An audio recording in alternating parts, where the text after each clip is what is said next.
কথায় আছে না, উঠলো বাই তো কটক যাই। তো আমাদের এইভাবে প্রত্যেকটা ট্যুর হয়। প্রথমবার যখন দীঘায় গিয়েছিলাম তখনও এরকম হঠাৎ করে চলে গিয়েছিলাম, আর সেকেন্ডবার এবার যখন গেলাম সঙ্গে বোন ছিল, এবারও হঠাৎই গিয়েছি। তো স্টেশনে গিয়ে টিকিটটা কেটেছিলাম, আর কপাল ভালো থাকায় কনফার্মও হয়ে গিয়েছিল। তবে যাওয়ার দিন খুব সুন্দর মতো গেছি, সিট পেয়েছি, খুব ভালো ছিল। আসার দিন খুব হ্যাপি হয়েছিল। চলো তোমাদেরকে আমি পুরোটা দেখাচ্ছি। তো তোমরা পাশে থেকেও আমার ব্লগটা পুরোপুরি কন্টিনিউ করো। তো আমরা হাওড়া থেকে চলে গিয়েছি দীঘা স্টেশন থেকে গিয়ে রুম খুঁজতে লাগলাম। আর প্রত্যেকবারই আমরা যতবার গিয়েছি, তো আমরা দীঘা স্টেশন থেকে মোটামুটি হাঁটা পথেই চলে যাই। ওখান থেকে কিন্তু খুব একটা বেশি দূর নয়। তো আমরা রুম পেয়ে গেছি। রুমটা খুবই একটু ছোট ছিল, অসুবিধাই হয়েছে, আগেরবারের তুলনায় একটু ছোট ছিল। তো যাই হোক, আগেরবারের ওই রুমটা একটু প্রবলেম হয়েছিল, যার জন্য ওখানে আর যাইনি। আর রুমের মালিকও ছিল না। তো রুমে গিয়ে ফ্রেশ হয়ে স্নানও করে নিয়েছিলাম। সকালে স্নান করে বেরিয়েছি, তো ওখানে গিয়ে একটু স্নান না করলেও ভালো লাগছিল না। স্নান করে তিনজনায় বেরিয়ে পড়লাম সমুদ্র দেখতে। তো সমুদ্রের হাওয়া খেলাম একটু, তারপরে চলে গেলাম খাবার কিনে ঘরে।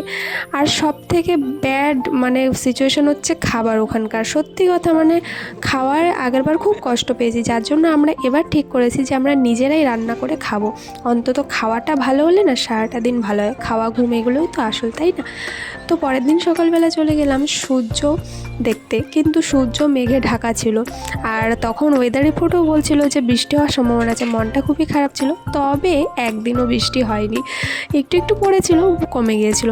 তো আমরা সেখান থেকে চলে গেলাম বাজার করে নিলাম চাল, আলু, যা যা লাগে যাবতীয় সব কিনে নিলাম। তো প্রথম দিন একটা মাছ কিনেছিল, মাছটার নাম আমি ঠিক জানি না। সেটা আমরা দুপুরে ভাজা করে খেয়েছি, ভাত খাওয়ার আগে। আর সকালবেলা ভাত খাইনি, সকালবেলা টুকটাক টিফিন করে নিয়েছিলাম। তো তারপরে ওখানে মাছ ভাজাটা খাওয়ার পরে, আর প্রথম দিন ছিল মেনুতে চিকেন। তো চিকেনটা আমি রান্না করেছি, আর আমার সঙ্গে আমার বড় খুব হেল্প করেছে। ও আর আমি মিলেই বেশিরভাগটা করেছি। আর ও খুবই হেল্প করেছিল, যেটা সত্যি কথা। বেশিরভাগ কাজটা যদি ওই করেছে।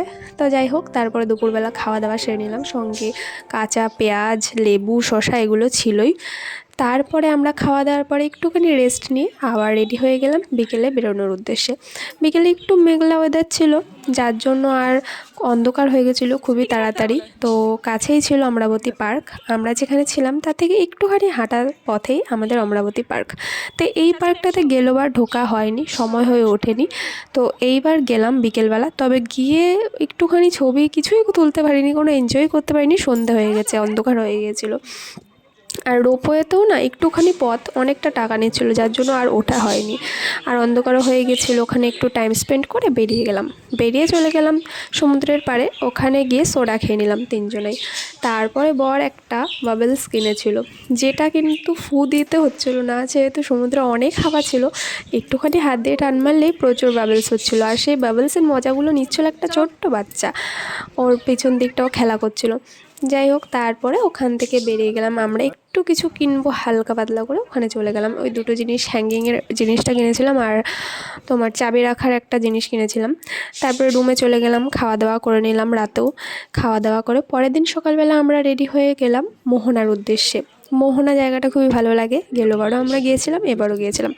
এবার গাড়ি বুক করে গেছিলাম, যাওয়া আসায় 200 টাকা নিয়েছিল। তো উনি বুকিং ছিল পুরোপুরি, ওখানে ছিল 1 ঘন্টা আমরা ছিলাম। তো ওখানে গিয়ে ফটো তুললাম, বোন তুললো, তারপরে আমিও তুলেছিলাম। তো এটাও কিছুটা ব্লগে নিয়ে নিয়েছি। আর প্রত্যেক দিন না দীঘাতে কত লোক যে যায় ধারণার বাইরে। প্রত্যেকটা সময় দেখি ভিড় থাকবেই। তো যাওয়ার পথে দেখো দীঘা মন্দির আমি শুনছিলাম উদ্বোধন হবে কত তারিখে যেন। তো এখনও পর্যন্ত উদ্বোধন হয়নি। আশা করছি এই মন্দিরটা যখন উদ্বোধন হবে তখন আরও যাত্রীদের আগমন হবে। তো তারপরে সেখান থেকে চলে গেলাম মাছ বাজারে, মাছ কিনলাম। আর সঙ্গে কিছু পাউরুটি, ডিম এগুলো কিনে নিলাম। সকালবেলা আমরা এটাই টিফিন করে নিলাম, ডিম টোস্ট। তো খাওয়া দাওয়া সেরে নিলাম তাড়াতাড়ি করে। আবার রান্না করতে হবে, যেহেতু আমরা রান্না করে খাচ্ছিলাম তার জন্য একটু টাইম দিতে হচ্ছিলো রুমে। তো সেদিন রান্না করেছিলাম পরের দিন কাঁকড়া আর আরেকটা কি পমফ্রেট মাছ, হ্যাঁ পমফ্রেট মাছ একসাথে করে দিয়েছিলাম, আর পটল চিংড়ি করেছি।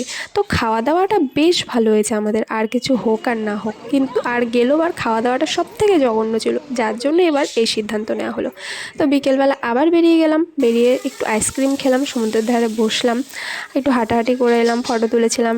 তো যাই হোক, তারপরে বাড়ি চলে মানে রুমে চলে এসেছি, আর রুমে এসে খাওয়া দাওয়া করে ঘুমিয়ে পড়েছি। পরের দিন আমাদের ট্রেন বেরোনোর পালা এবার। তো সকালবেলা উঠে রান্না করে নিয়েছি, যেহেতু সারাটা দিন কাটাতে হবে। আর সেদিন না সব থেকে ট্রেন লেট ছিল 5 ঘন্টা। ট্রেনের ওয়েট করতে করতে সারাটা দিন এত কষ্ট হয়েছে না আসার দিন, যেটা বলার বাইরে। তো ডিমের ঝোল করেছিলাম আলু দিয়ে, আর পটল ছিল, পটল ভাজা করে নিয়েছিলাম। আর ওখানকার পটলগুলো না বেশ খেতে ভালো ছিল। আর তারপরে পালা চলে এলো আমাদের ওয়েটিংয়ের। দীঘা স্টেশনে পুরোপুরি 5 ঘন্টা ওয়েট করেছিলাম। অনেকে টিকিট ক্যান্সেল করে তোমার লোকাল ট্রেনে চলে গেছে। ওখান দীঘা থেকে মেচেদা অবধি একটা লোকাল ট্রেন যায়, সেই ট্রেনে এই যে লোকাল ট্রেন চলে এসছে।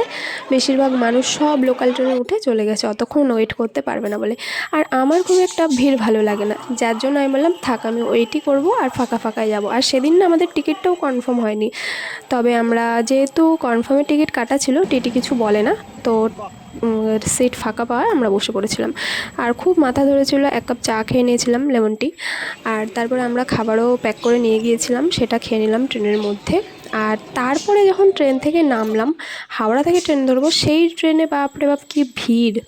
আমাদের পুরো মানে যা অসুবিধা হয়েছিল আসার দিন বলার বাইরে। তো আমি ভ্লগটা এখানেই শেষ করছি। দেখার জন্য অসংখ্য ধন্যবাদ তোমাদেরকে।